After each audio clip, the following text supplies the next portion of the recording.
A very good morning to all of you. This is Vibha. How are you all? I hope you all will have healthy. So students, today you can see on your screen that there is a topic. Today I am going to discuss with you a grammar topic related to your first chapter. So what is the name of this topic? The name of the topic is building blocks. Under this section we will study today about punctuations. What is the meaning of punctuations? So first of all I want to tell you the meaning. Class, punctuation means there is a sign. कुछ sign होते हैं, means there is a some symbols which tells us about something, how to write and how to read. You can see the traffic signals on the road. There are red light, blue, green light, yellow light. They tells us something.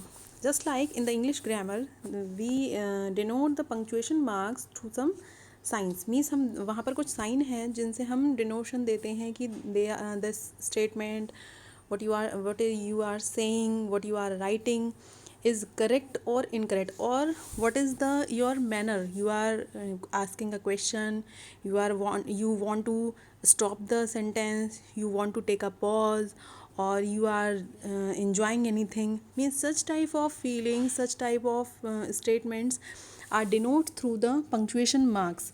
So today I will discuss with you a few punctuation marks. Let us start with your first point.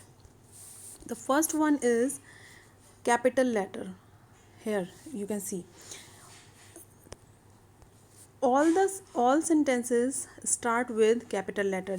Whenever you start writing a sentence, you always use the capital letter at the beginning of the sentence. We also use capital letter for names of people, places, days and months. So remember it that where we use capital letters, हम कहाँ use करते हैं capital letters का? For name of people, जब हमें किसी person का name लिखना होता है, किसी प्लेस का नेम लिखना हो, डेज का नेम या फिर मंथ्स के name. So we will start the name of any particular person, place और थिंग, और sorry, name of the day and month. We will write it in the capital letter. Got it? After that, the letter I, when you want to say something about I am a boy, I am a girl, like that, then we always use I in the capital form, in capital letter. You will learn more about in the later chapter class. In the previous section, it is enough to you that you remember the two things. When we start a sentence, we will write the first letter of the sentence in capital form, and when we write a name of a person, place, days or month's name, we will write it in a capital letter. And whenever we want to symbolize myself or yourself, about you want to write I always written in capital letter. It's a long term, but it's enough in this class standard. So later on you will learn more about this topic. So go through the example. There is a girl named Rita. So see here, Rita is in capital letter. मैंने यहाँ पे रीता किसी person का नाम है, यहाँ people का name तो कैपिटल में लिखा है.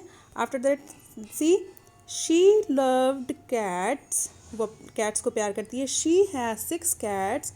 रीता एंड आई, ठीक है, आई भी कैपिटल, रीता भी कैपिटल, जबकि आई देखिए मिडिल ऑफ द सेंटेंस है, जबकि बीच में आया है. Still it is written in capital letter, क्योंकि आई जहाँ भी आएगा आपको कैपिटल लेटर में लिखना है.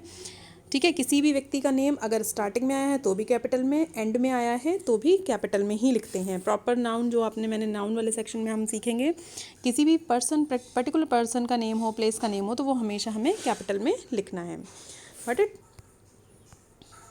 The next heading is full stop. What is the meaning of full stop? Full stop is put at the end of the sentence that is telling you something. ये आप अच्छी तरह जानते हो, फुल स्टॉप हम कहाँ लगाते हैं, जहाँ हमारा एक सेंटेंस कंप्लीट हो जाता है, eight the end of a sentence. See here the example. This is a blue car. Sentence is completed. ये एक ब्लू कार है, यहाँ पर हमारा फुल स्टॉप आ गया. Next sentence is that is my father. वो मेरे फादर हैं. यहाँ पर again there is a full stop. तो फुल स्टॉप कहाँ लगाते हैं, सेंटेंस जहाँ पर एंड होता है. नेक्स्ट है आपका क्वेश्चन मार्क.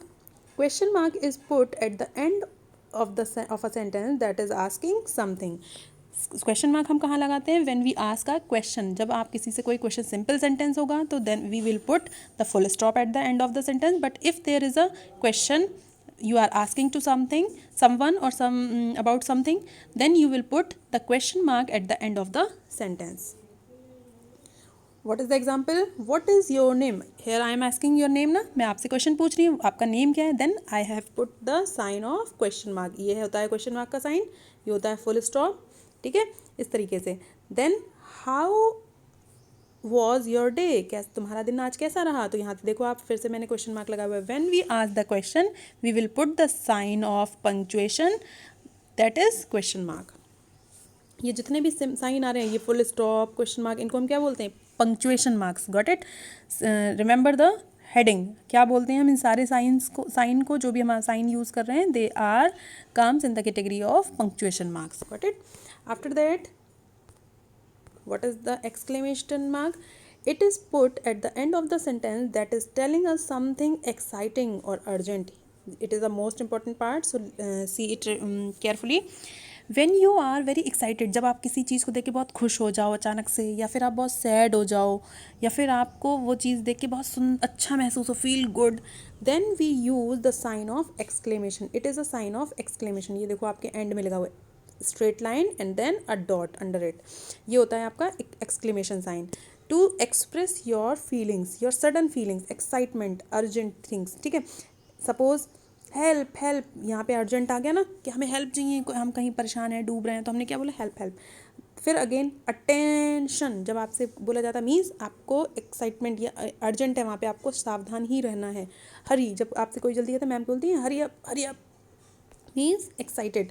तो यहाँ पे हमने क्या लगाया है? Marks of exclamation. After that, what a great idea means वहाँ पर जो भी आपने, सपोज आपने कुछ अच्छा सा सजेस्ट किया क्लास में, मैम हम ये ऐसे नहीं ऐसे कर सकते हैं, देन अगर आपका आइडिया बहुत अच्छा है तो क्या बोलेंगी ma'am? What a great idea, आपका आइडिया बहुत अच्छा है, means ma'am got happy to your idea.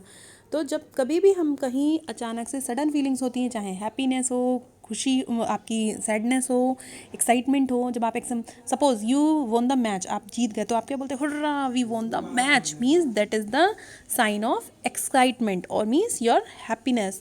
So we will put the sign of exclamation over there. The last of this topic is comma.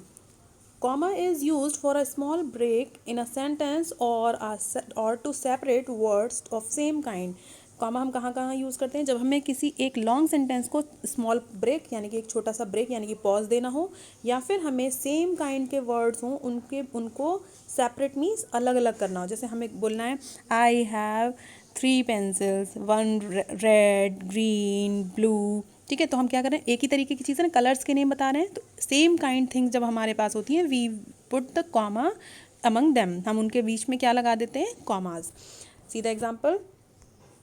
After we had eaten means यहाँ पर उसने pause लिया, जब हम खाना खा लेंगे.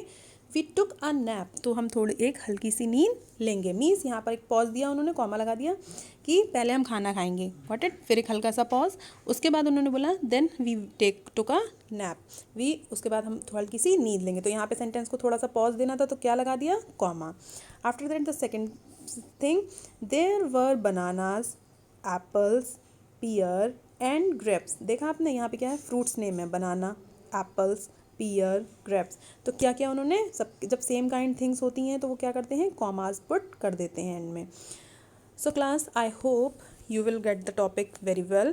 Listen the video again and again. If you have any problem, you can ask me in the Google Classroom, where today I will put a homework sheet for you. So make it complete and send it to me. Thank you. Have a nice day.